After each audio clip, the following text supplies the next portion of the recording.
미국 경제와 증시에서 가장 핫한 이슈 분석해보는 시간, 김석환의 마켓 트리거 시작합니다.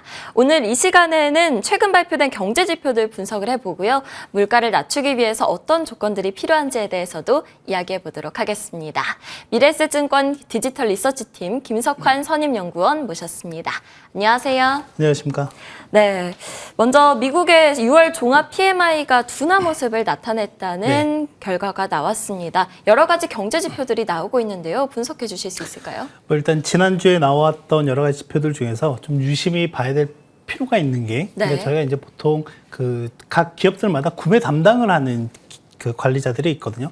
그 관리자들을 대상으로 해서 서베이를 하는 게 이제 PMI 지표라고 하는 게 있는데, 이게 이제 저희가 보통 매달 초에 발표되는 게 미국의 ISM이라고 하는 곳에서 발표가 되는 게 있고, 그리고 매달 말 정도에는 S&P 글로벌이라고 하는 곳에서 발표하는 게 있는데, 지난주 발표된 수치를 좀 보면 약간 좀 의미 있는 변화들이 좀 몇 가지가 있었습니다. 일단은 제조업 경기 같은 경우에는 지속적으로 안 좋은 모습들이 나타났었거든요. 네. 그런데 이제 상대적으로 이제 유럽 국가들의 제조업 경기가 최근 들어서 급격하게 꺾이는 모습들이 좀 나타났다라고 하는 점이고요. 또 하나는 그나마 이제 그동안 저희가 팬데믹 이후에 경제가 재개가 되고 다양한 사람들의 소비 수요가 회복이 되면서 서비스업 지표들은 상대적으로 견고한 모습들을 좀 보였는데, 최근 들어서 이 서비스업과 관련한 PMI 지표도 급격하게 꺾인 모습들이 좀 나타나고 있더라라고 하는 거죠. 그러니까 이런 측면에서 보면 그동안 제조업 경기가 좀 둔화가 됐었지만은 나름 서비스업이 좀 선방을 하면서 그나마 경기에 대한 또는 경제의 전체적인 구조나 펀더멘털이 괜찮다라고 생각을 좀 했었는데, 이런 부분들이 좀 둔화가 되고 있는 부분들은 좀 저희가 유심히 좀 봐야 될 필요가 있을 것 같고, 또 하나는 미국보다는 최근 들어서 유럽 쪽의 상황이 좀 더 악화되는 모습들이 좀 나타나고 있다는 점까지 참고해서 보시면 되겠습니다. 네, 제조업과 서비스업 쪽이 둔화가 되는 부분을 짚어주셨고요. 그렇다면 내일이죠. 미국의 GDP 발표를 앞두고 있습니다. 어떻게 나올까요?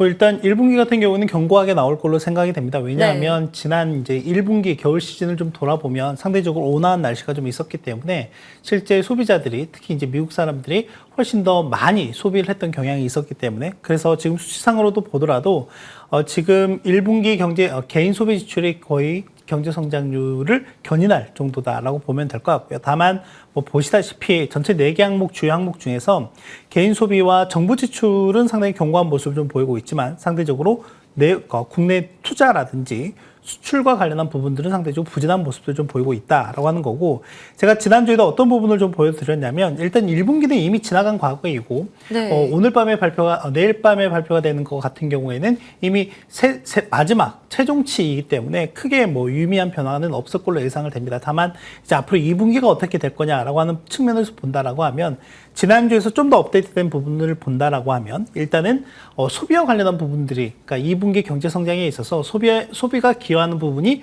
계속해서 줄어들고 있다라고 하는 점이고요. 그리고 수출과 관련한 부분들도 계속 둔화하는 모습도 좀 보이고 있다. 그리고 간밤에 물론 이제 신규 주택 판매라든지 최근 주택 시장과 관련한 지표들이 좀 잘 나오고 있는 부분들이 있긴 하지만은, 이거는 어찌됐건 세일즈에 대한 최종 엔드단이니까 최종 단에서 나오는 세일즈에 관련한 기록이고요.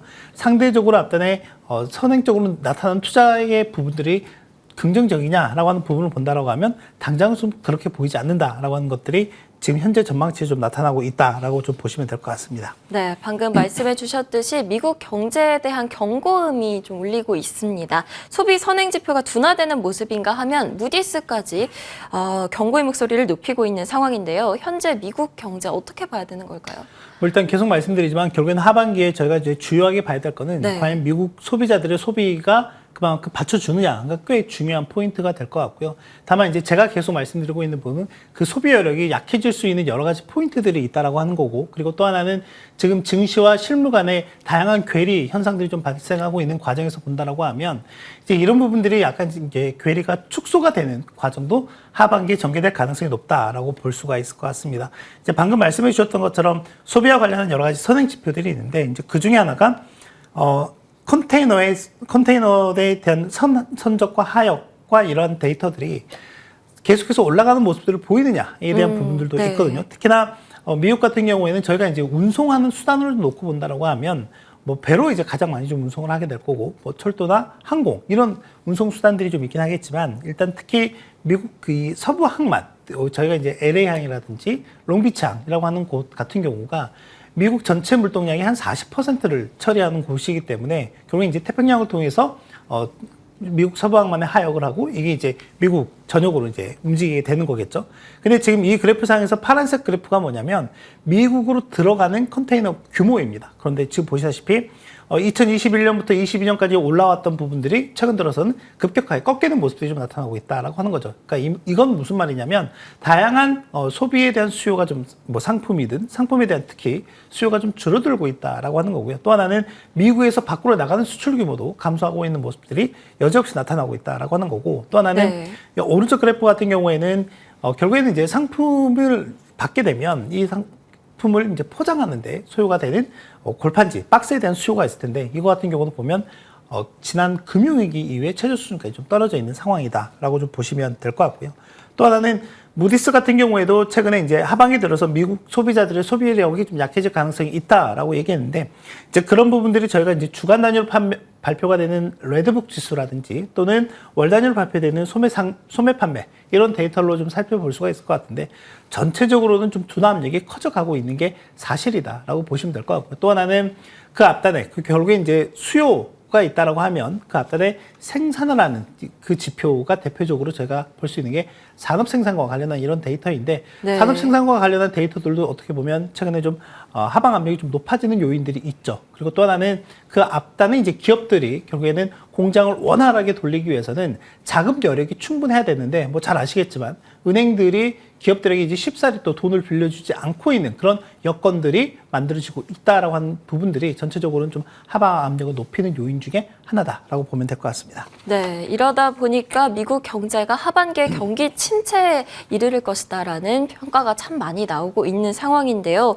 선순환 사이클, 그러니까 수요가 공급을 충분히 흡수를 해서 이 수요가 다시 이 공급으로 이어지는 이 선순환 구조가 지금 차질이 발생했다고 알고 있습니다. 어떤 상황인가요? 뭐 일단 이제 기본적으로는 뭐냐면 이제 저희가 경제가 정말 잘 돌아가고 있다라고 한 달은 많은 경기가 이제 호황이 되게 되면은 이제 기업들의 자금 조달 여건이라든지 그런 부분들이 훨씬 더 수월해질 거고요. 기업들이 자금을 조달한다라고 하는 거는 좀 더 많은 생산, 그만큼 소비나 또는 수요가 그만큼 받쳐주기 때문에 그렇다라고 하는 거고 기업들이 그만큼 생산을 많이 해서 판매를 많이 하게 되면 자연스럽게 이익 개선까지 나타나게 될 거고 그게 만약에 상장사라고 하면 이제 주주나 투자자들이 직접적으로 확인할 수가 있는 거죠. 기업의 이익이 정말 긍정적으로 개선이 되고 있구나. 이제 그런 부분들이 어떻게 보면 전체적인 증시의 펀더멘털을 지탱하는 요인이 된다라고 보면 될 것 같은데 그런 걸 저희가 대표적으로 확인할 수 있는 내가 이제 지표들이 있습니다. 제조업 경기와 관련해서는 미국에서는 ISM 제조업 지수를 보면 될 것 같고요. 이제 증시와 관련해서는 S&P 500을 보면 될 것 같고 또 하나는 이제 은행들이 얼마만큼 자금 조달을 잘 해주느냐 이 말인즉슨 은행들의 수익성이 좋으냐와 관련했을 때는 은행들 ETF를 좀 보시면 될 것 같고 제가 앞에서도 수요가 견인이 된다라고 하면 전체적으로 운송에 대한 니즈도 크게 늘어날 가능성이 높다라고 하는 부분들이 있기 때문에 이제 그런 것들이 저희가 뭐 운송지수라든지 또는 미국은 트럭으로 상당 부분의 운송을 좀 많이 하는 부분들이 있기 때문에 이 트럭의 적재량이 얼마만큼 되느냐에 대한 지표들도 또 있습니다. 이제 그런 지표들과 좀 같이 좀 비교해 본다라고 하면 최근에 분명히 이런 지표들은 증시와 상반된 모습들을 좀 보이고 있다라고 하는 거죠. 그렇다라고 하면 지금은 저희가 방금 말씀드린 그 선순환에 대한 부분들이 일정 부분에서는 다른 방향성을 좀 보이고 있구나라고 하는 거고요. 향후에 이제 이런 부분들이 궤를 축소하느냐 또는 벌리느냐에 따라서 좀 하반기 전체적인 경기라든지 증시의 방향성이 좀 결정될 가능성이 높다라고 생각을 하고 있습니다. 네, 이렇게 선순환 사이클에는 차질이 빚어지고는 있는데 소비는 견조하다는 의견이 있어요. 일단 이제 앞에서는 여러 가지로 좀 소비가 둔화될 수도 있다라는 이제 여러 가지 말씀을 좀 드리긴 했는데 상대적으로 또 일각에서는 소비가 상대적으로 잘 버틸 수 있다라는 얘기들을 하고 있기도 합니다. 이제 이거는 제가 여러 차례 좀 소개도 해드리긴 했지만 일단 첫 번째는 이제 팬데믹 기간 동안에 여러 가지 정부가 뿌려놓은 부양책들이 있다라고 하는 거죠. 그게 이제 저축의 형태로 좀 남아 있고 지금 초과 저축의 흐름들이 아직까지 여전히 좀 하반기에도 소비를 좀 버틸 수 있게 하는 긍정적인 요인이다라고 하는 거고 지난 이제 1분기 가계 순자산의 움직임도 보면 전체적으로 전분기 대비 3조 달러 이상 증가하는 모습을 좀 보였고 거기에 이제 가장 크게 기여를 한 게 역시 주식시장이었다라고 하는 거죠. 실질적으로 당장 내가 이익 실현한 부분, 실현 손익을 확정 지은 건 아니긴 하지만 어찌됐건 내 계좌에 이게 자산이 늘어나는 규모가 나타나게 된다라고 하면 사람들이 이제 심리적으로는 부의효과라고 하는 게 발생을 하겠죠. 그만큼 또 소비를 늘릴 수 있는 여력이 발생할 수 있다라고 하는 거고요. 또 하나는 이제 견고한 노동시장입니다. 이건 약간 양면성이 좀 있습니다. 하나는 지금 노동시장이 좀 타이트하다라는 얘기들이 좀 있으면서 상당히 좀 높은 임금 상승률이 유지가 되고 있는 게 사실이거든요. 이게 어떻게 보면 이제 소비를 지탱할 수 있는 요인으로 긍정적으로 좀 볼 수 있는 부분이지만 다른 일각에서는 이게 또 어떻게 보면 물가 상승을 지속적으로 야기할 수 있는 요인으로도 볼 수 있을 것 같습니다. 네. 그렇다면 미국의 가장 큰 고민이 무엇인가라고 했을 때 물가 안정일 텐데요. 이 물가 안정을 위해서는 어떤 조건들이 필요한 건가요?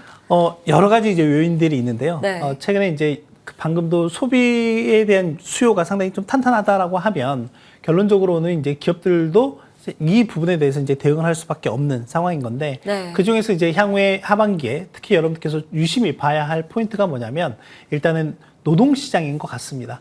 왜냐하면 지금 앞서서도 제가 노동시장은 약간의 양면성이 있다라고 좀 말씀을 드렸는데 네. 여전히 높은 임금 상승률이 유지가 되고 있다라고 하면 이 부분이 실제로는 물가 상승을 지속적으로 자극할 수 있는 요인이기 때문에 그렇고요.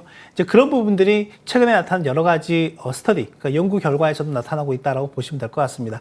실제 지금 자료 화면 같은 경우에는 벤 버너키 전 연준 의장이 최근에 내놓은 이제 연구 결과인데 보시다시피 팬데믹이 있었던 2021년까지는 적어도 노동시장이 물가 상승에 크게 기여하는 바가 없었습니다. 그런데 지금 이게 2022년으로 넘어오는 시점부터 보면은 지속적으로 물가 상승을 높이는 요인으로 좀 작용을 하고 있다라고 하는 거고요. 상대적으로 에너지 가격이라든지 이런 그동안 저희가 가격 변동성이 컸던 식품이나 에너지 부분들 같은 경우는 상대적으로 그 비중이 좀 줄어들고 있는 모습도 좀 보이고 있다라고 하는 거고요. 다른 연구 결과는 뭐냐면 최근에 이러한 높은 물가 상승을 기여하고 있는 게 바로 인건비라고 하는 부분인 거죠. 그래서 실제로 인건비가 높아지면 높아질수록 저희가 계속해서 얘기하고 있는 슈퍼코어 인플레이션, 즉 상품이나 에너지를 제외하고 그리고 거기에서 주택과 관련한 부분들을 제외한 순수한 비주택 서비스 인플레이션인데 이 부분을 인건비가 크게 좌지우지한다라고 하는 거죠. 그렇기 때문에 결론적으로는 지금 연준 의장도 계속해서 얘기하고 있는 거는 노동시장이 지속적인 좀 완화가 필요하다라고 하는 부분들을 좀 얘기하고 있는 거고요. 이제 그런 부분들이 최근에 좀 나타나고 있는 양상들이 있습니다. 저희가 주간 단위로 확인할 수 있는 실업수당 청구 건수 같은 경우에도 연초에 20만 건을 하회했었는데 최근 들어서는 20만 건 중반대까지 좀 올라오고 있는 모습들 좀 보이고 있는 상황이고요. 실제로 이제 이런 부분들이 어떻게 보면 어느 정도 좀 시장이 약간 스트레스 상황이 좀 직면하기 위해서는 어떻게 보면 이게 한 30만 건 이상으로 올라오는 모습들을 좀 지켜봐야 될 것 같다라고 하는 거고요. 또 하나는 노동부에서 발표하는 구인 건수 같은 경우에는 2달 후행하기 때문에 좀 늦게 데이터가 나오지만은 온라인 고용 플랫폼이 인디드라든지 여러 가지 이제 업체들이 있는데 이런 업체들에서 이제 기업들이 우리 사람을 구하고 있습니다라는 이런 것들을 내놓죠. 그게 이제 바로 잡 포스팅이라고 하는 건데 이 잡 포스팅 건수가 최근 들어서 급격하게 좀 하락하고 있는 모습들이 있기 때문에 하반기 들어서는 이 구인 건수 자체도 계속 좀 낮아질 가능성이 있다라고 하는 점, 이 점들을 좀 보시면 될 것 같고요. 종합적으로는 이제 하반기 들어서 실업률이 얼마만큼 올라가는지도 매우 좀 중요한 포인트가 될 것 같습니다. 네, 미국 물가 안정의 필수 조건, 노동시장의 완화이다 이야기해 주셨습니다. 지금까지 미래에셋증권 디지털 리서치팀 김석환 선임연구위원님과 함께했습니다. 오늘도 좋은 말씀 감사합니다. 감사합니다.